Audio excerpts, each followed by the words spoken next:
my name is Tiffany and this is my channel, Who's Your Handmade.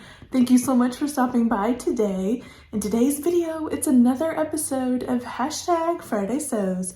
If that sounds interesting to you, stick around. As always, thank you so much to Jen from Today in Jen's Sewing Room for starting Hashtag Friday Sews and allowing all of us sewists to chat with you guys on a Friday about what we've been sewing, what we hope to sew, and a little bit about life in between. Thank you, Jen, for sharing that hashtag with us. If you're new to my channel, welcome. Thank you so much for stopping by. I hope that you will consider subscribing before you leave. I would love to get to know you better and welcome you into the sewing community. And if you are already a subscriber and a friend of mine, thank you so much for coming back video after video. Thank you for your support of my channel and for your friendship. That's what I'm here for on this YouTube channel, that friendship. I so appreciate each and every one of you. Thank you so much. Give this video a thumbs up. YouTube loves those thumbs up. And leave a comment down below. Let me know what's been going on in your week, what's been going on in your sewing space, or did you not get much time for sewing this week? That's okay as well. Let me know down in the comment section. I love chatting with you guys. So I have done a lot of sewing. It's had its highs and its lows. I had quite a bit of time over the weekend to do some sewing, but I wasn't completely happy with everything that I've sewn. Before I get into that, maybe you're spying some things behind me there. I need to move my nativity up along the wall. I just haven't drug out my extension cord, but I need to do that. And then there's a few little Christmassy things behind me. I'm getting into the Christmas spirit and I want to talk to you just a little bit about that here in a little bit. But let's talk about this guy right here. So I had plans and I shared with you last week all about my Ellie and Mac going home sweater. I've made it previously. I made it last fall. It did not work out quite as well as I thought it was going to. And so I did a lot of adjustments to this one and I'm still not very happy with it. Let's just talk about those adjustments. I'm gonna move you a little bit so you can see more of Bernadette. Really, it's a beautiful shirt. I love the combination of colors. I love this floral double brush poly. This floral double brush poly is actually from Joann's. I've had it in my stash for a while. You have some rib knit from Hobby Lobby, and then this main fabric is a more hefty weight jersey fabric that I got from the University of Sewing in Bloomington, Indiana. I took a sewing with knits class from them and this is the fabric that they gave us to work with, and I had some left over, so I made the shirt with it. So love the shirt, love the way it looks. It just doesn't quite fit the way I would want it to fit, you guys. The first adjustment that I did on this shirt was to do a full bicep adjustment on a raglan sleeve. You can see here that this is a raglan sleeve shirt, which I love on myself. I absolutely adore raglan sleeve shirts. Even though I have broad shoulders, I do have quite broad shoulders, but I love the look of a raglan sleeve shirt. So if you are like me and you also have broad shoulders, more square shoulders, give a raglan sleeve a try and see if you like it. It's surprising that I do like it, but I do indeed love a raglan sleeve. But I needed to give myself more room in the bicep area. On my previous one, it was too tight and I didn't like the look of that. So I wanted to give myself some more room. So doing a full bicep adjustment is a little bit more labor intensive on a raglan sleeve as opposed to a normal set-in sleeve. This is what mine looks like. You have to do a few more cuts up diagonally. You actually have to do a little bit of measuring that you wouldn't have to do in a regular full bicep adjustment with a regular sleeve. I used a tutorial from 5 out of 4 patterns. It was a tutorial on YouTube, one of the first ones that popped up. It was a good tutorial. I liked following along with her. It was very easy to follow along with, although that measurement piece probably would have tripped me up if I had not already made a version, because you're supposed to try on your toile and you're supposed to measure your shoulder length here. And for a lot of my makes, I'm not doing a toile version first. So that would have definitely tripped me up a little bit if I did not have the version that I had made previously. But this is what it looks like. I just want to show you. Now I did about 3/4 inch adjustment right here in the middle. That's where my widest is. And that was actually okay.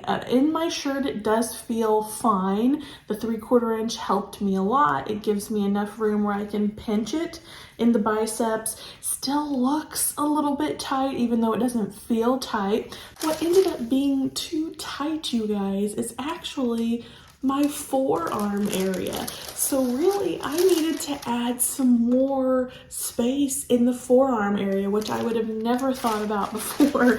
Usually I'm so focused in on the bicep region that I forget about the forearm. So after all the work of that adjustment, the forearm here is really a little bit too tight on me, and you might be able to notice it in some of the pictures. So that was the first problem that I had. The second adjustment that I did was to the neckline. So in my first version, I talked about how the neckline was really wide, and I thought that my neckband piece was too long.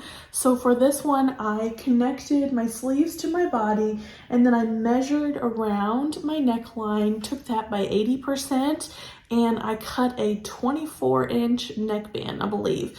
So that was a little bit smaller than what the called for piece was. So I used that, and it went in really beautifully. It's a beautiful neckband. I did it on my serger. It looks really, really nice. Still a little bit wide, but definitely better. It's definitely something that I could live with. It does not look unnaturally wide to me, as opposed to what the other one did. But there is another issue. So I have a lot of pulling in this armpit region, this underarm region right in here. It wants to bunch up kind of like this within that area on both sides. And I'll put in some pictures and maybe you can see it. So I think it's a little too small. I think the bust area must be a little too small. And that's why I am just gonna give up on this pattern for now. I don't want to keep messing with it. The full bicep adjustment was a lot, the neckband was a lot, and there are too many other great patterns out there for me to put in a ton of work on this one, you guys. Even though I should love this pattern, I should love this shirt, I'm having a hard time with it. Now, the one thing that I loved doing was adding a waistband. Let me see if I can lift her. I have added a waistband here at the bottom of my going home sweater. I used the waistband piece that was a size 4X, even though my shirt is a 2X, and that fits really, really well. It's really comfortable. I actually love a waistband on a shirt. It's so comfortable to me. It finishes out a shirt for me, and I loved that piece. So that part I love. The rest of the shirt, it's a little disappointing. I did wear this to work one day this week, and it was fine. It was comfortable. I didn't feel too self-conscious in it. So I can wear it, I can make it work, but there are issues with it, and I'm just gonna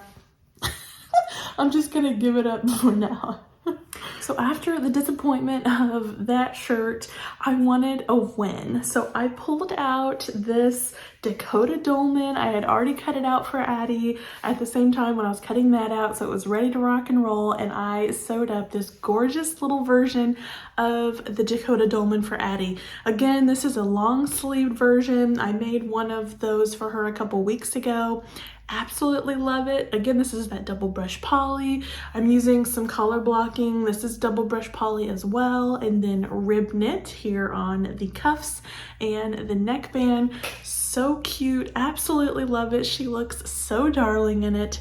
I know I go on and on about this pattern all the time, but it really is such a winner. I'm gonna keep making them. I love this little dress. They're easy for her to wear and play in, and it looks so darling. What I did a little different on this one is I used a 1/4 inch seam allowance on my serger as opposed to a 1/2 inch, and that gave her a little bit more width in the chest area. See, it's a little bit fitted in the chest area, and then it flares out to a really nice flared skirt. So that just gave her a little bit more room.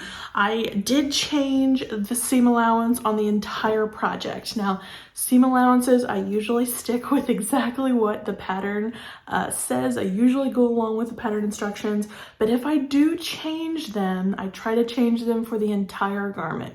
So if I'm doing a 1/4 inch on the bodice, I'm gonna do a 1/4 inch on the neckband because those can affect those areas. So loved sewing up that Dakota dolman. It was the breath of fresh air. It was the win that I needed after this one. So I had a lot of fun with that. My sister came over actually while I was sewing the Dakota dolman. She came into my sewing room and spent a few hours with me, and that was so much fun. She was the first guest that I had in my new sewing room, and it was just so much fun. She crocheted while I took a few hours to sew up this Dakota dolman, and I had such a good time with her. So hopefully my mom and my sister-in-law will be coming over this weekend as well to sew up a little bit in my sewing room with me. I just love having guests up here. There's so much room, so different to my other sewing room, and it was a wonderful, wonderful day this weekend. Now let's talk about that Christmas spirit.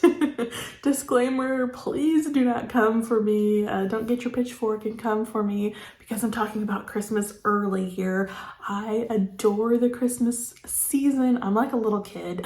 I absolutely love it. I love the music. I love decorating for it. I love shopping. I love gifting. It's just my thing. It's my jam. It's something that I look forward to all year long. So I have a new house this year to decorate and all of this new space. So I have been working this week on getting up my Christmas trees. It is trees, plural this year, you guys.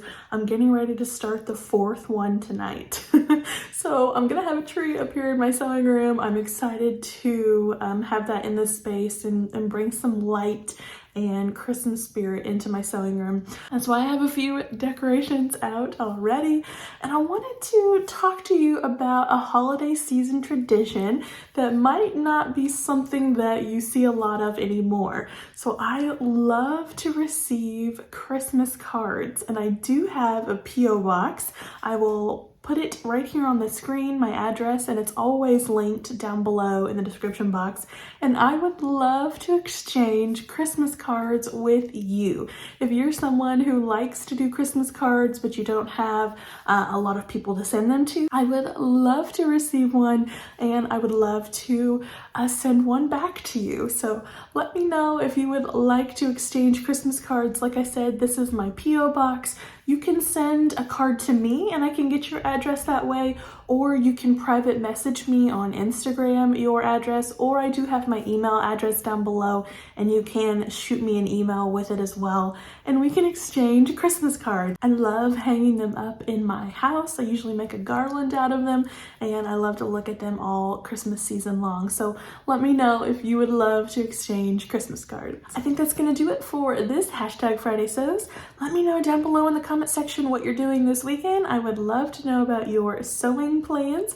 I would love to chat with you. I'll see you all in the next video. Take care, everyone. Bye-bye.